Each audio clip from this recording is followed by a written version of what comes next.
Hello, Grapperinos, and welcome to another exciting episode of Probably Next Week on Smackdown. I'm Bryon, and I'm once again joined by a man who, well, wants Vince back for Christmas, I suppose. Mike, say hi, Mike. We had a briefly at the tail end of John Cena's retirement tour where we had Dominic Mysterio punting a midget. Yep. So maybe he's back in spirit, but probably not because we haven't seen anything like that since, and we're back to the same old boring SmackDown and Raw, basically. So. Yay. Oh, it's gonna get better though, because next year we got 3 hours of SmackDown. 3 hours of content for you to sit through. And Julia will still never be featured on SmackDown despite having 3 hours of screen time to do so. Whoops. Isn't I think Netflix is doing a collaboration with the WWE, is that correct? They are on Raw. They are doing a collaboration for the final season of Stranger Things, which you told me is probably going to be the Wyatt Six showing up in some like Stranger Things-esque outfit. We could also see like a match similar to the Lumberjack zombie match from about 10 years ago, where I don't know if you know this, but the Miz literally got fucking killed by zombies. Yep. So the Miz is dead. I don't know who's playing the Miz right now, but the Miz is actually dead. So I don't know I'm gonna who's bury the Miz this week, but yeah. So I don't know. We'll see. We'll see. I hope it's not some weird gimmick match where where someone gets sent into like a fucking portal that is, is on the stage or something. On the could other be side, Aleister Black finally burying Damian Priest. Who knows? Yeah, who knows? If you get it right though, Bryon, if you get it right, I will give you. We should get 20 points if we're able to get the segment that they're going to do correctly. You know what? It could also be the Judgment Day, but they're wearing Stranger Things inspired outfits. That could, yeah, you know what, that might be true. I wonder if they might do like some merch drop or something. That's probably the safer bet, honestly. Come on, Mike! It's a celebration of the 1 year anniversary that WWE is on Netflix, so it's gonna be the same crap as last year. The Rock comes out, hey Netflix, thank you Netflix, and I'm gonna go toast with Cody, even though he and I don't like each other. We're gonna toast because this is a celebration of WWE on Netflix, followed by a bunch of matches, followed by a bunch of pandering to Netflix executives, and then a bunch of stuff. I assume it's probably going to be the same thing as we head into the new year. What a situation for us to be in. But that is for Raw. We are predicting SmackDown as we head into the new year. I didn't know that they're still doing live shows next week, so I guess I guess we'll do the Golden Jobber of the Year on both Raw and SmackDown. I don't know how we're gonna do it, but I guess I can do my pick on Raw and your pick on SmackDown. I guess, but we gotta figure out Golden Jobber of the Year because apparently next week are not clip shows, but rather they do have matches, so they kind of do matter. So we have to do this as well. So just keep that in mind. But for now, we're predicting the episode for SmackDown.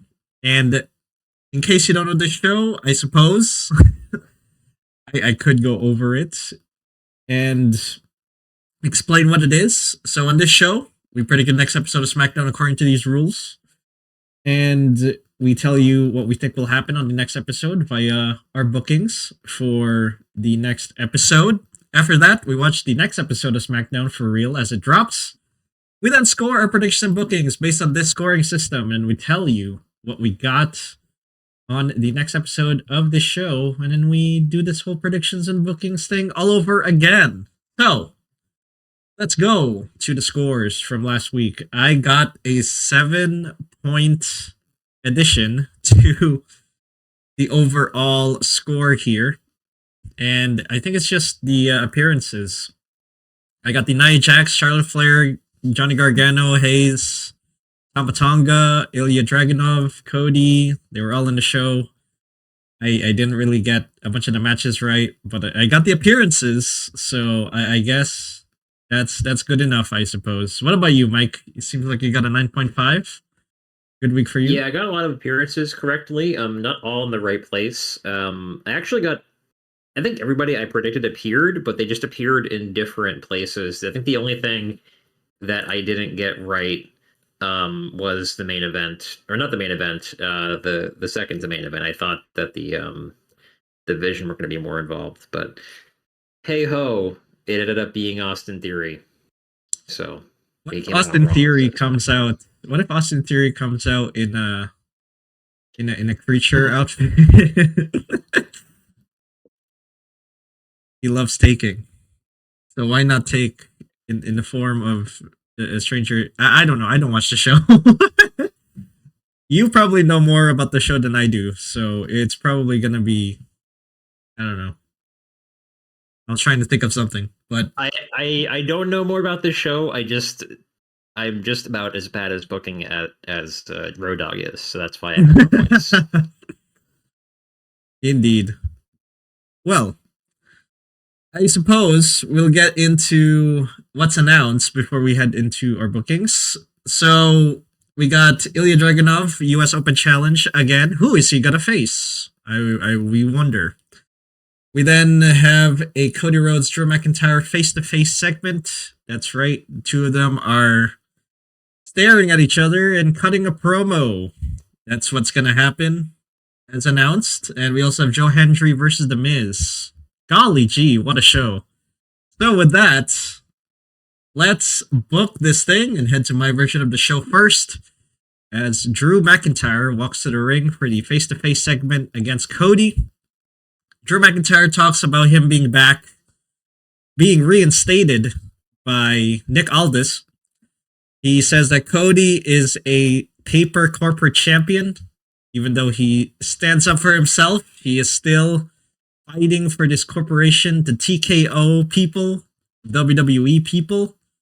And Drew basically complains that Cody wins every time because of some corporate shenanigans.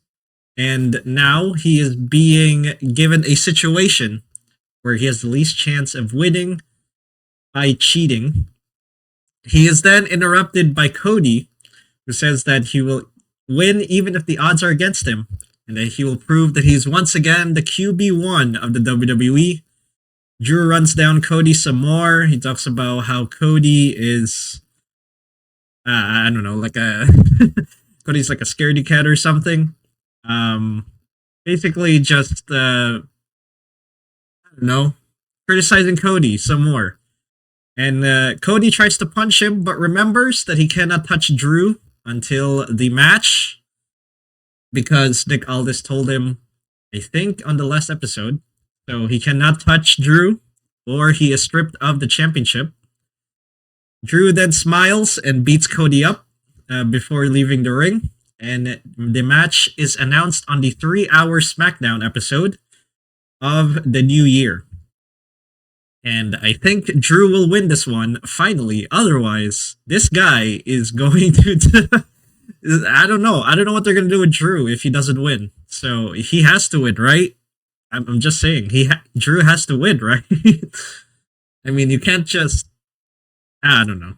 We'll move on to Ilya Dragunov. He takes on Tama Tonga for the US Championship. Ilya wins by pinfall, obviously. However, he does win after a distraction from the Wyatt Six on Tama Tonga. After the match, we have the MFTs come out to help Tama Tonga, and a massive brawl occurs away from the ring. They brawl all around on the tables, around the audience, give it some chaotic feel. Back in the ring, we have Carmelo coming out to check on Ilya, but they're both attacked by DIY. I think this leads to Ilya versus Gargano versus Tommaso in a triple threat match. for the US Championship on the 3-hour Smackdown. And then I think we'll stick with Ilya and Carmelo being a tag team. You know, Carmelo's a face, Ilya is a face. We're gonna have them work together in the new year. At some point, Carmelo is going to turn his back on Ilya, which will set up their feud for the US Championship. I think that happens later in the year, probably around SummerSlam or Survivor Series. But I think we'll have them just cooperate and, you know, spirit of friendship, I suppose. And we'll have the breakup angle later next year. Moving on, Charlotte Flair and Alexa Bliss take on Nia Jax and Lash Legend. This happens because last week one of them went up against the other one of the other team. That makes sense. So I guess we're going to do this. I'm going to have, due to 50-50 booking, I think Charlotte and Alexa win. And we're still going to have Kabuki Warriors versus Lyra and Bailey. And then after that feud is over, we can then have Charlotte and Alexa come back and sort of try to take it away from the Kabuki Warriors. And as to who's next, maybe we can then build up Nia and Lash, I suppose, as the next ones. I picked Charlotte and Alexa after Lyra and Bailey because they're faces, so it makes sense. I don't really care that much about this division still, so whatever. Moving on, Joe Hendry takes on The Miz. Say his name and he appears, and he did appear on Saturday Night's Main Event. He attacked The Miz, that's why this is happening. Joe Hendry wins by pinfall. Why not The Miz, you might be asking? Well, I think Joe Hendry is primed for a bit of a shakeup or a bit of a moment where he goes to the main roster a bit, does some appearances. I really do think that Joe Hendry is heading for the Royal Rumble. First of all, he's going to be in the Royal Rumble next year. I think so. And he is going to have his WWE debut on SmackDown, I think. And just, you know, try to go for the US Championship, I think. He's a pretty good face, and I think he is an entertaining wrestler. So, yeah. I do think that Joe Hendry is going to be the WWE next year. And what better way to cement that by winning against The Miz? So, there you go. I guess challenging The Miz is a rite of passage for these people. So, Javon Evans won against The Miz. Joe Hendry will win against The Miz, I suppose. Chelsea Green takes on Julia for the Women's US Championship next after that. And I'm going to have Chelsea Green win by pinfall as Kiana James is distracted by Alba Fire. So, yeah, we're still going to have Chelsea Green wins. And Julia can, I don't know, go back to catering for the rest of the year. Maybe onto the new year, as Mike said earlier. I honestly don't know how they did it, but they ruined Julia. So, there you go. Main event. What is the main event? Well, for my version, it is going to be Aleister Black versus Damian Priest in the Miracle on 34th Street fight. Yes, that's right. I am bringing back this concept from Vince, because why not? Also, it's a Christmas episode, even though it's the day or 2 days after Christmas, but whatever, still Christmas episode. So, I'm gonna have this to finally end this stupid feud between Aleister Black and Damian Priest, because this feud has gone on for too long, and I think people are tired of this feud. They just want it to end, and I will have it end right now. Aleister Black wins because Zelina helps him. And I'm just sick of it. A lot of people are sick of it. Aleister can move on to the US title picture. Damian Priest can, I don't know, flounder in the mid-card some more until they find a slot for him, I suppose. Maybe go for the MFTs or something. Maybe go on a feud against Sami Zayn. I don't know. But, you know, this feud sucks. I want it to be over. So, there you go. Questions?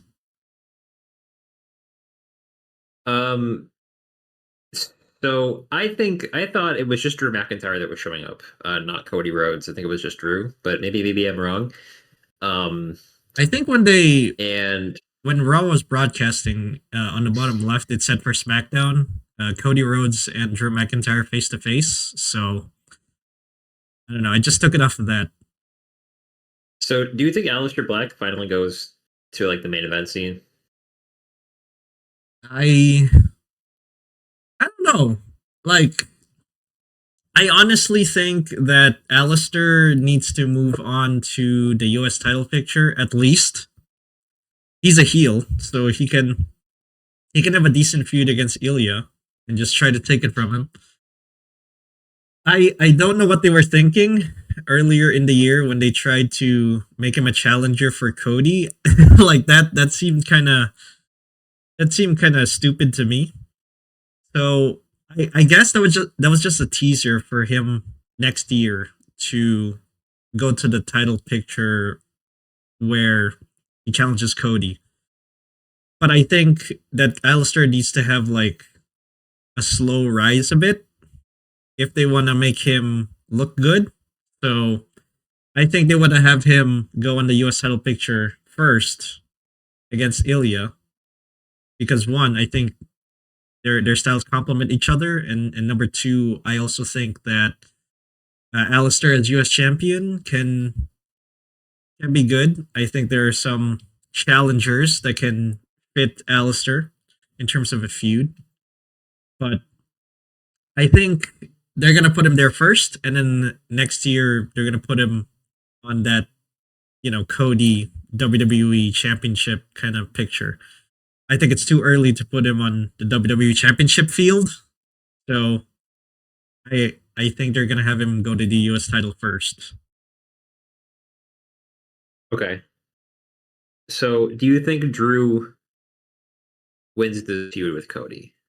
Yes, he has to. He has to, right? He has. He has to. Because if you have him lose again, then he looks like an absolute jobber. Yeah. Or they're planning to move they're planning to move Drew back to Raw. In which case, who is he going to feud with on Raw? Yeah, because Braun Breaker's taking it next week, so I mean, Yeah. he doesn't have anyone to feud with either. So I think he has to take it from Cody, probably. Yeah. I hope so. I mean, jeez. Drew wins because the Stranger Things people help him. I don't know. Anyway, any other questions, or shall we move to your card? I'm ready for my card. All right, let's do it. Starting off with. Let's do it. We have a Drew McIntyre promo. Drew McIntyre comes out and talks about his agreement with Cody. Drew is not saying they are going face to face, Bryan, right? So they're not. It is confirmed. It is confirmed on Raw that it'll be face to face. Yeah. Okay, thank you. So he is interrupted by Cody, who comes down to fulfill his face-to-face agreement as was announced on Raw. They get a little bit, touchy, but Cody doesn't touch Drew because otherwise he loses title. Drew tries to get him to bite, but he doesn't, and they are both interrupted by Aleister Black, who walks down to the ring with Zelina Vega in tow. Aleister had, I think, a week-long feud at one point with Cody, so he's relevant here, and he sizes himself up to Drew, saying, I put Damian Priest at a commission last week. He was a former champ, so I'm going to be coming for the championship. Drew tells him to wait in line. They get into a scuffle. Cody sort of just walks away, and this sets up the main event for tonight. All right. I think they're going to push Aleister to be a main event guy because he took out Damian. I don't think they go to a street fight because they already had a fucking last man standing match where Damian Priest got fucking Hadoken to the face. You can't go any further than that. because you've already been there. And I think that last week him taking him out to the table is his feud over with Damian, and then now he moves on to like a main event scene probably. Well, what was the point of Selena telling Damien that it's not over then, right? Or which also goes back to the question: why continue the feud if the last man standing match should have been the end of the feud, right? Like, why are we still continuing this feud? I'm just saying that the street fight is to like finally like this is over. Like after this, no more, right? I I think that they're going to just take the street fight as the option because it's a holiday. You know what? Let's make it a Miracle on 34 street fight between the two. But like, I also think that, as I said earlier, it's just too early for him to be moved up to Cody. I think that feud against Cody was just a test to see if Alistair is ready for that. I don't think it's.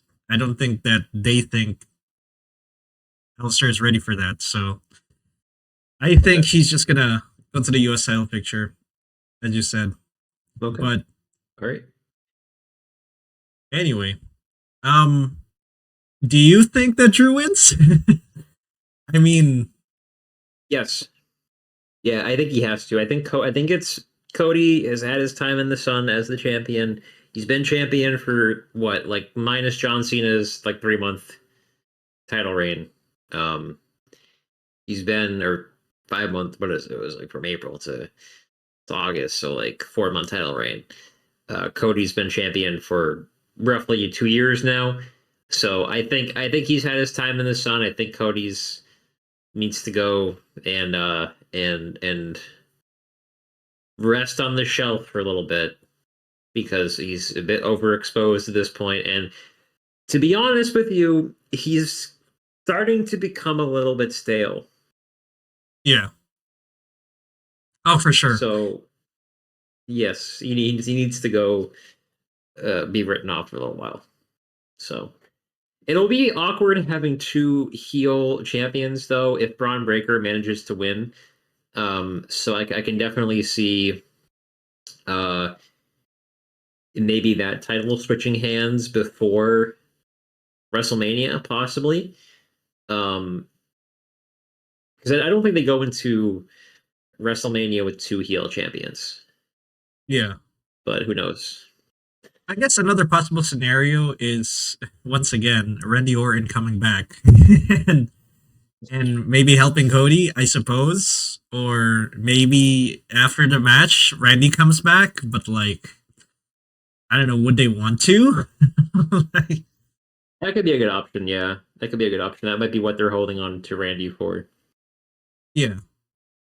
Or Drew McIntyre could just win the championship and then his first opponent is Randy Orton. Like that would continue their rivalry from earlier in the year.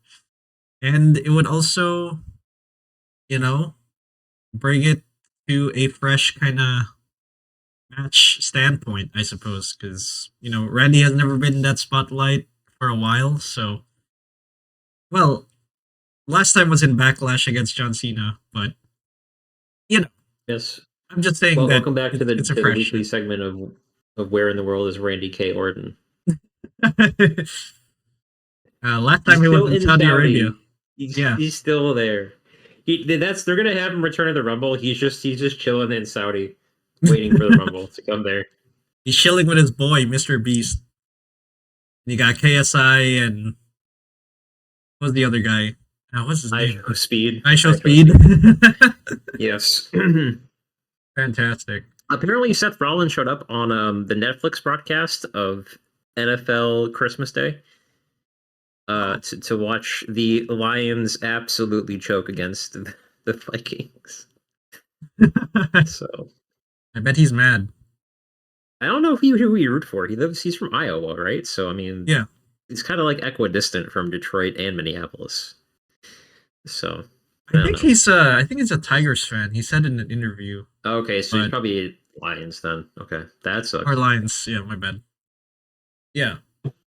Okay.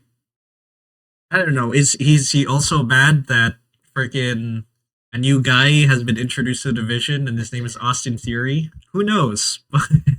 I don't know. He didn't do any kayfabe on that show. No, I was Yeah. hoping he would because I was like, oh yes, write this down. Shit, write it down. But he didn't say anything. So uh, yeah.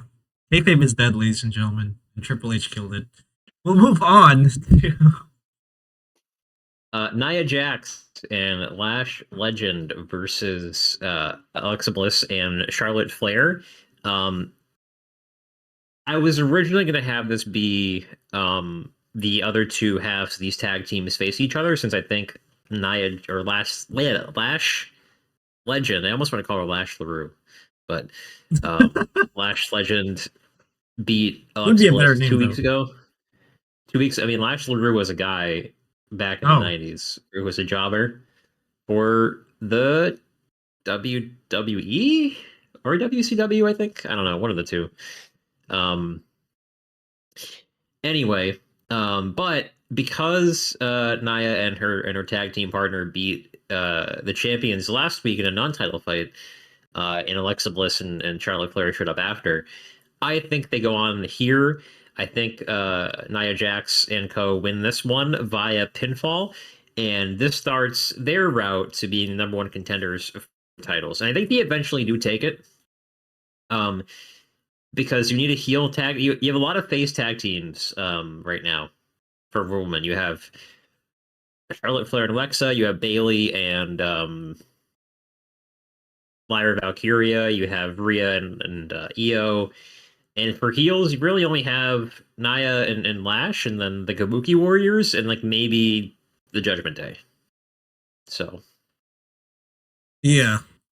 I don't know. Like, I don't know why they're focusing on the women's tag team division right now, but yeah, I suppose. I mean, so you're saying that Lyra and Nia and Lash is next. You're saying, right? yes, Who could be after them?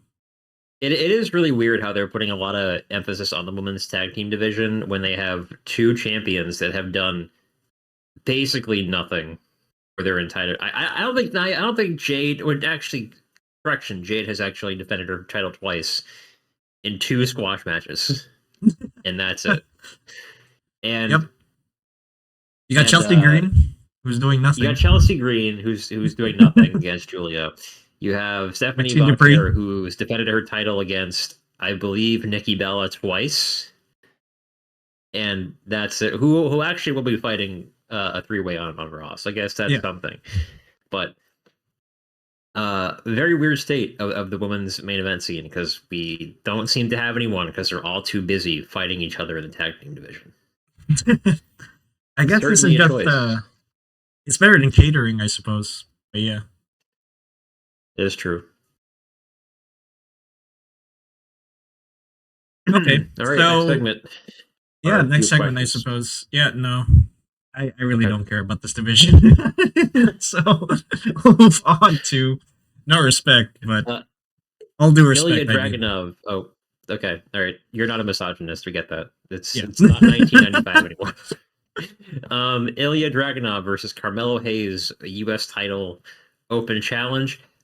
I think Carmelo actually wins this one. And I think he wins this one because he already beat him. Well, he already faced him once, so he already knows most of what Ilya is able to do. So having him lose again would be kind of stupid. I know he lost last time thanks to interference from the MFTs, but I think he wins this time pretty clean. And we have a new that starts his U.S. title reign, and he becomes the next open challenge issuer. Because I think, what was it? Sammy got it from Solo Sikoa. Yeah. On Backlash? When did Sammy get the title? That was Crown Jewel? I don't know. No idea. But I get that, yeah. So I think Sammy, because Ilya's had it for like what, about 3 months now, right? Yes, around 2 months. Yeah. Okay, all right, probably about 2 months. So I think Sammy had it for around the same amount of time. So I think they're gonna do about like 2 month stint with title for everybody involved. And yeah, so I think they're going to rotate it to Carmelo Hayes, and probably this is how Solo gets it back. So. Oh yeah, for sure. Well, it could be Solo, it could be Tama Tonga, it could be the tall guy, Tala Tonga. They have so many options in the MFT to give the US title to, so it's definitely going to be interesting if they do decide to go the Carmelo route. I don't mind it. It's just I don't know where Ilya would go from here if he does lose the US title. Maybe he goes up against the MFTs, I guess, or he gets embroiled in the DIY kind of deal. They're pushing DIY recently, which is shocking to me. But like out of all the tag teams, you got like Motor City Machine Guns and all that. You're choosing DIY. Okay, sure, I suppose, but yeah, it'll definitely be interesting if Carmelo does win and Ilya just moves on to something else while Carmelo sort of holds down the US title. I heard they're thinking about bringing up what is it? Who is the guy he feuded with in NXT again? Trick Williams. Trick Williams. Yeah, I heard they're thinking about bringing him up next. So I think this is how they start it. You know, he issues an open challenge, and then Trick Williams answers it, and that's how they start the feud up again. Okay, I'm not sure if why I thought they go this route. Yeah. Well, I'm not sure if the crowd would care too much about that, unless you watch NXT, obviously. But yeah, okay. I mean, I wouldn't be mad about that. Honestly, I think Carmelo versus Trick would be pretty cool. But if it does happen, do you think Carmelo retains? I suppose so, right? Yeah, I suppose so. Yes, I don't think a newcomer gets it right away. So all right, fair enough. We'll move on then to an MFT promo. So the MFTs come out. They address what happened last week, where it was a no contest finish against the Wyatt Six, and they say that they're still coming after the tag team titles. This is not over. The Wyatt Six interrupt them and say that they're still coming for it, and then the Wyatt Six appear on the ring after the lights come back up, and there's a brawl. And after the brawl is cleared out, it is booked for the next pay-per-view, which I believe is the Royal Rumble, which will be a tornado tag team fight for the championship. So no DQ. Everybody can be involved, and it will just be a massive brawl between the teams. I think this is how it ends finally. Wow. Because you got to get all of them involved. Like it's basically like a faction versus a faction. You've already done War Games. You've already done an Survivor Series. So you got to get all of them involved somehow. And I think this is how it happens: is a tornado tag team fight for the championships. Okay. And you're saying that the MFT would be the winner of that? Yes, please, God. I'm not only saying this because I think it'll happen. I'm saying it because it needs to happen, because the Wyatt Six have not done anything at all. I think this was like their third title defense since they've had the belts. Yeah. Please. Yeah, because the first was against... Yeah, because I know they defended against Street Profits and... Street Profits. It was Street Profits, and then it was the DIY? I think no, I think it was Street Profits. It was Street Profits. I think it was at a pay-per-view against like a bunch of different tag teams. I think SummerSlam. No, that's when they won it. Anyway, I can look it up on Cage Match, but yeah. Yeah, Cage Match. They haven't done much. Yeah. They haven't done much. That's the point. Yeah, no, that absolutely one of the things that needs to happen for me as well. So I do agree. So who do you think would be the first challengers for the MFTs then, if they Pick do one of the get the tag team SmackDown champs? tag teams, whoever you want. Fraxium, DIY, uh, Who do you Motor want City the Machine most? Guns.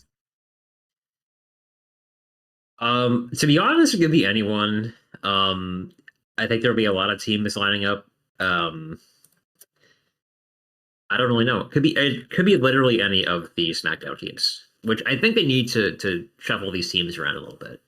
They're getting a bit stale. Need to move a couple Yeah. of them over to Raw Well, and vice they're also versa. not. Yeah, they're also not like showing them a lot on TV, so they don't have a chance to sort of, I don't know, relate to the fans. I suppose. Let's see. So they got no pop when they come out, and it's just like, well, why are they here? you know. So yeah, I understand. Yeah, if the MFTs need to be tag team champs so that we can revive this division. It's a little better than Raw. At least SmackDown has tag teams, but yeah, for sure. We'll move on then to We have, I believe, in Joe Hendry versus The Miz. I think The Miz wins this one. Um, because as much as I would like Joe Hendry to be moved up to SmackDown, I don't think he is moved up to SmackDown just yet. And I think that The Miz wins this one just because I don't think it makes sense to have The Miz job out to a guy who's not going to show up on your show, really. So, all right. I that makes sense. It's just to me that Joe Hendry has a lot of fan appreciation, so that sort of equates to them just putting him on the show and then as a test, obviously. But I think it's gonna pass that with flying colors, and they're gonna eventually move him to the main roster next year. But so I'm actually incorrect, Brian. They've defended the titles a total of let's see. Wait, these okay. I'm trying to find out what that's not a house show. Hold on. Okay. They defended it once, uh-huh. twice, three times. So once on an episode of a Clash in Paris against the Street Profits, Yeah. then a SmackDown show against Street Profits, and then last week against the MFTs. So they've only defended it against one tag team. Yes, Wow. on a house show, they actually defended it against the tag team of LA Knight and Ray Phoenix. What the hell? What? What kind of a random tag team is that, man? What the hell? So, What a burial. boy. Okay. Fantastic. All right. With that, I guess we'll just move on to the main event, which is Main event is Drew McIntyre versus Aleister Black. I think Aleister wins via disqualification after Damian Priest shows up again to attack him, and I think this ends probably, if you want to end it like definitively, at maybe a Hell in a Cell, because you there's nowhere else you could really go yeah. at this point after they've had a last man standing match other than Hell in a Cell. That's the only other place you can escalate this. I think Cody doesn't get involved. I think he maybe hops on commentary for this one, but yeah, I think that they probably end this feud at Hell in a Cell at some point, or cage match or whatever. And then Damian Priest can go and get buried, and Aleister Black probably moves up to the U.S. title scene. So Great. Yeah. No, I cage match would also be great. I don't know why I picked street fight, but whatever. Cage match I would is have agreed with actually you much if better. it was. I would have agreed with you if it was like before Christmas. So Yeah. Yeah. All right. Well, I suppose that's it. That's what we got for the next episode of SmackDown. And as I said earlier, we will watch the next episode of SmackDown when it comes out, and we will then score our predictions and bookings and come back here to tell you what we got. So until then, thank you for ordering a blue cheese pizza called probably next week on SmackDown from Grapperinos. And remember, if you're down for some fresh, oven-baked, crispy wrestling content, stop on by Grapperinos and order yourself some content you can grapple with. Hope you had a wonderful holiday, and we'll see you guys next time, Grapperinos.